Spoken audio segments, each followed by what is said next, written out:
Party and NEC members. We are here today as members of Jubilee Party, and I'd like to take this opportunity first to welcome all members, sitting members, former members and NEC members to our new party headquarters. This is our new office, and I welcome you all to our party headquarters. And several resolutions were passed.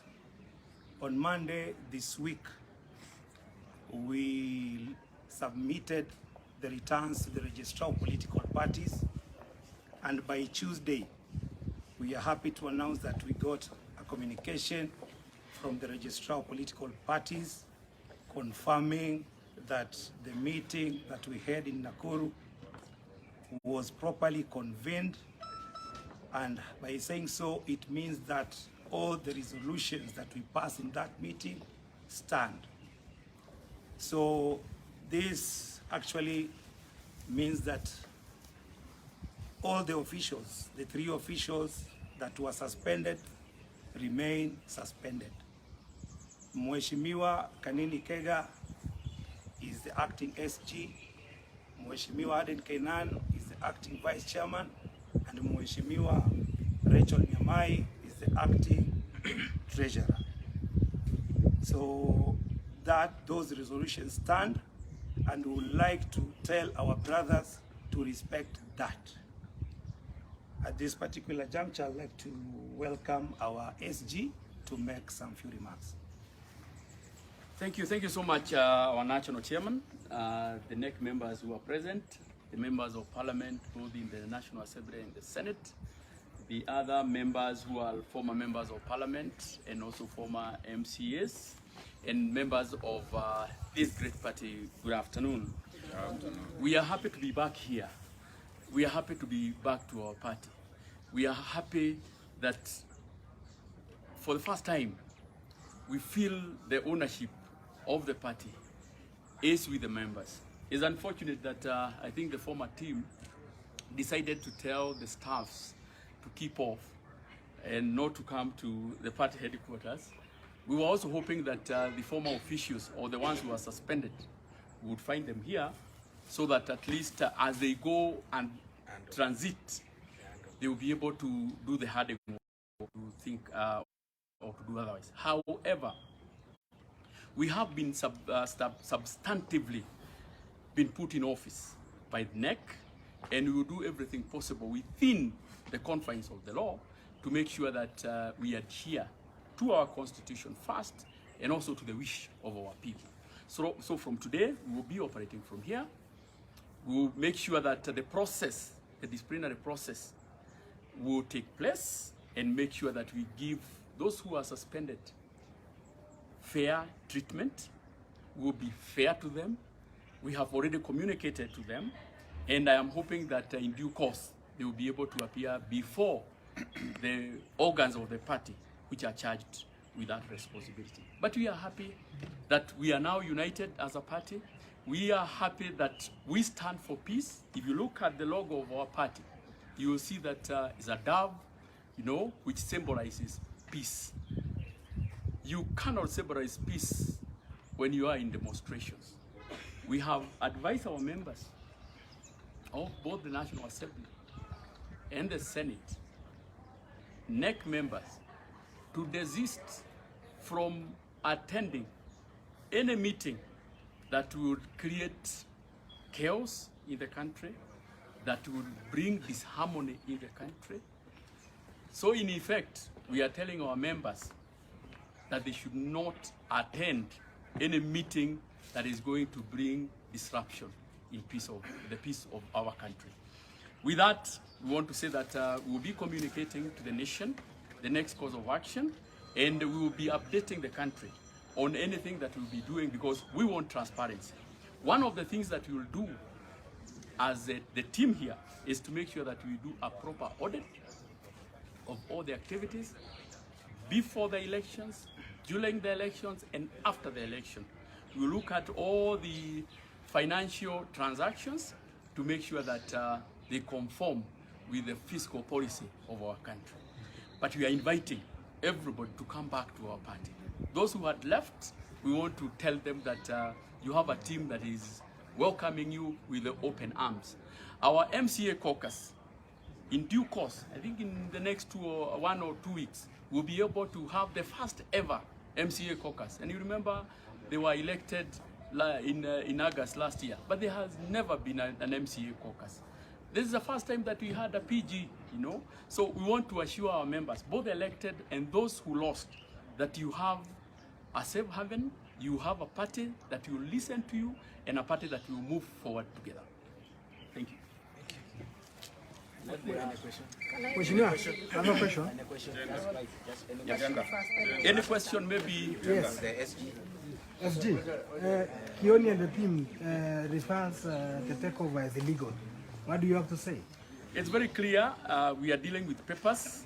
The letter from the Registrar of Political Parties is very clear that the meeting that was held in Nakuru was properly constituted. So it means that everything that was done is binding. In fact, what my good friend Honorable Kioni has not said is that there is a letter that was written to him replying to his allegations, and he was told categorically that the meeting that was held in Nakuru on the 10th was properly constituted. And have you commenced the disciplinary action? That's of course for the chair.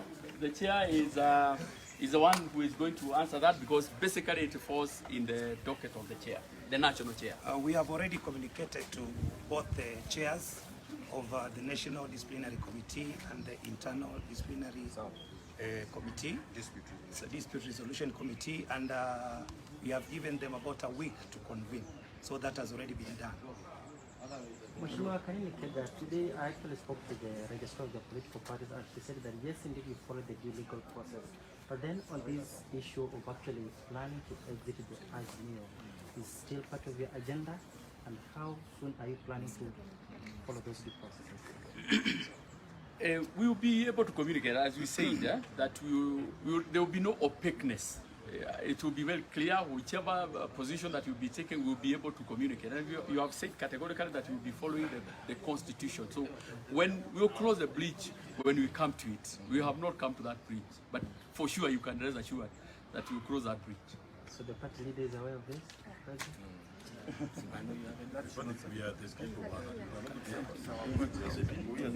Yeah, so Maybe just summarize for us in Kiswahili.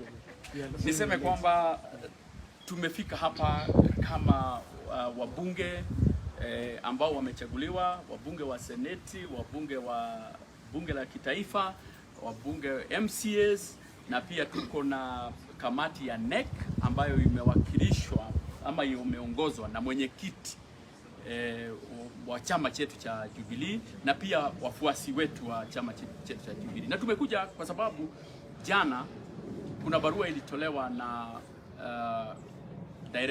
na registrar ama msajili wa vyama kusema kwamba mkutano uliofanyika kule Nakuru ambao ulikuwa wa NEC ama NEC ulikuwa mkutano halali ambao ulisema kwamba maafisa watatu wakae kando kama wanachunguzwa, na hao ni Mheshimiwa Kioni, Mheshimiwa Murathe na pia Gichohi wakae kando.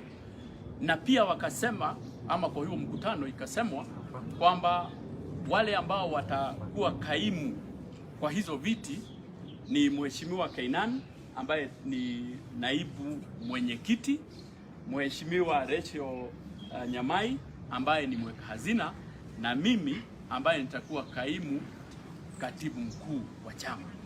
Tumekuja leo na tulikuwa tunafikiria kwamba tunaweza pata maafisa hawao hapa ili tusalimiane na wao, watukaribishe, lakini tumekuta mahame, tumekuta wengine wamefunga na wafanyikazi wengine wakaambiwa wasije kazini. Lakini tunataka kuhakikishia kwamba kutoka siku ya leo tuko ofisini kihalali, na tutahakikisha kwamba zile taratibu zote ambazo zitahitajika kufuatwa tutafuata. Tutawapatia nafasi, na mwenyekiti amesema kwamba wale ambao wameambiwa wakae kando watapatiwa nafasi ya kujitetea, na ikifika hapo barua tayari wametumiwa, na sisi tutahakikisha kwamba itakuwa ni hakutakuwa na giza hata kidogo. Watapatiwa nafasi, na ninyi watu ama waandishi wa habari mtapata nafasi ya kuja kuhudhuria vikao vyote ambavyo itakuwa vinaendeshwa. Kanini, are you shaken by the threats to remove you as the director of the elections, and also the threats to the whip, Mheshimiwa Sabina Chege as the whip? Niseme kwamba na ni vizuri, I want to just confirm to you that I'm not a director of elections in Azimio, I'm director of elections in Jubilee. And those are just threats, and they remain as threats. One of the resolutions that we made as NEC is, one of the resolutions that we made is for Jubilee to be recognized as a distinct parliamentary party. We have been mistreated for a long time because there is nothing to hide. Some of the positions that were supposed to be given to Jubilee in Parliament were not given to Jubilee. Some of the positions in Parliamentary Service Commission, where we were supposed to even have a commissioner from Jubilee, it was taken by ODM. So, if there are people who could be issuing threats, it's us, not them. So, we are only reclaiming what is actually ours. Thank you. Sabina, you want to? Sabina, yes. Yeah. Sorry.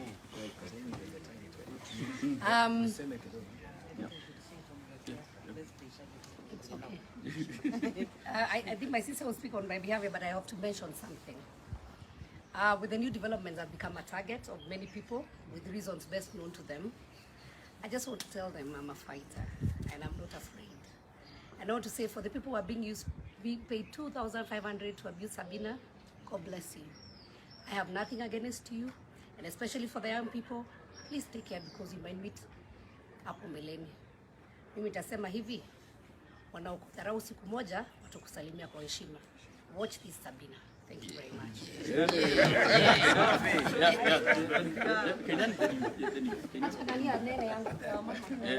I think everything has been said. Jubilee is a legal entity registered and recognized as a party. We were in a coalition in a marriage under the Azimio. We went into the general election. You all know what happened. We are doing an audit of our activities during the election, before the elections, during the elections, and after the elections. And therefore, the group that you see here, led by the national chair, pursuant to the constitution of our party, as read with other existing laws, is a legally recognized group that is entrusted in making decisions on behalf of the party. And the decision is what has been communicated to you by the SG, the acting SG, and the national chair. But I think we need to put things in straight. We need to put certain things straight. We have been cohabiting with our colleagues under the Azimio group. And having done an audit, we realized that we have been duped in a broad daylight. We have lost all our positions in parliamentary leadership, in committees, in the Parliamentary Service Commission, in the East African Legislative Assembly, in Pan-African Parliament, literally everything. Some of us have been around for a very long time and qualify to be called parliamentary practitioners. And therefore we see everything from every perspective. That marriage can no longer exist. What the NEC has communicated is we want to be recognized as an independent parliamentary party because we are the third largest party in the 13th parliament. It's not a wishful thinking. Two, we will start a process within the legally established mechanism. We will accept where we'll move on and start a process of exiting that family, that marriage which has not been working. It's a due process, a very long process. We will follow the due process as guided also by the Register of Political Parties. And finally, we have asked all our supporters, led by the national officials and members of parliament, to keep away from these mass meetings. These meetings that are being called all over, that have no agenda, national agenda. We are not party to those meetings as Jubilee. We only had one man called Kioni with the Sophias. Yes. And now he will go there as a former SG and as a member. I don't know whether he's even a member, but you know, but Jubilee as a party, we want to tell Kenyans, is not part of those meetings. Is not part of what is being planned against the wishes of the people of Kenya, and therefore Jubilee will remain part and parcel of the people of Kenya who are after peaceful coexistence, who are after national cohesion, who are after, you know, the kind of peace that we have been enjoying. And finally, let me say this. For those of us who are in parliament, we are not joyriders. We are not riding on the back of anybody. We will occupy our rightful positions pursuant to our numbers in parliament. And that's why the likes of Honorable Sabina Chege, the likes of US Truly, the likes of the Honorable Fatuma Dulo, and the other one was Professor Kamara. We are not threatened. We will occupy. And parliament is a house of traditions, house of rules, house of norms. And therefore, I want to tell my sister here and others, colleagues who are in parliament here, nothing can threaten you. You will occupy your rightful positions. Your positions are protected by law. And therefore, since parliament is our institution, nothing to worry. Let's soldier on. And please, henceforth, until the party internal issues are sorted out, this is the group that will be seen. And then all the other things that exist in our imaginary minds will be sorted out as and when we reach there, as answered by our acting SG. Thank you so much. Thank you. Tuko hapa kama wana Jubilee, wabunge waliochaguliwa kupitia kwa tikiti ya Jubilee na hata waliokuweko hapo mbeleni. Kwa hivyo ni kumaanisha kwamba Jubilee na wafuasi wetu wote tuko hapa. Na tuko tu na msemo moja. Ni kwamba siasa za kihuni tumechoka nazo. Na wale ndugu zetu ambayo tulishiriki nao katika azimio wametulagai, na hata tu kutulagai wametupora. Hawa jamani waporaji wabaya sana. Manake Jubilee ni chama ambayo tuko na wabunge 30 katika bunge la kitaifa. Wale ndugu zetu ambayo pia ni washirika wetu wengine ambaye ni Wiper wako na 24. Lakini ukiangalia vile Jubilee imelagaiwa pale, hata si ulagai, ni kuporwa. Wametupora nafasi zetu za kamati za bunge. Unapata kuna baadhi ya kamati ambazo hazina mbunge hata moja wa Jubilee, wamerundika wabunge kama 5 wa ODM. Kwa hiyo sisi tumesema, mimi ni ukiniangalia nimetoka nchi kavu sana na sikuja Nairobi kuangalia kuhesabu maorofa ama kucheka na wanaume wa ODM. Nilikuja hapa kutetea watu wangu. Na tuko na kila haki ya kuwa katika kamati za bunge na sio tafadhali. Kwa hivyo ile haki tunahakikishia ni kwamba ile mikakati ya talaka baina yetu na wale ndugu zetu wa ODM imeanza rasmi. Na tutafanya tukifuatilia sheria. Nyingine ni kwamba sisi tutashirikiana na serikali na tutashirikiana na rais. Na si kusema kwamba tumegura Jubilee, hatuguru Jubilee. Kama iko kitu tunafanya, tunataka kutia Jubilee nguvu ili chama chetu kisimame kikiwa chama cha Jubilee. Kwa hivyo ndugu zangu, mtaangalia siku za usoni na mtaona yale ambayo yatakuwa yanatokelezea kila kitu. Kwa wale ambayo wanatishwa kama vile mama yetu Sabina Chege labda kama hakusimama na wale jamaa wa Azimio, labda hata angekuwa gavana wa Murang'a. Kwa hivyo tunataka kuambia Sabina usitishwe. Hiyo kinara ambayo uko nayo walio wachache ni haki, sio ati ulifanywa tu mapendeleo na watu fulani. Thank you. I think we are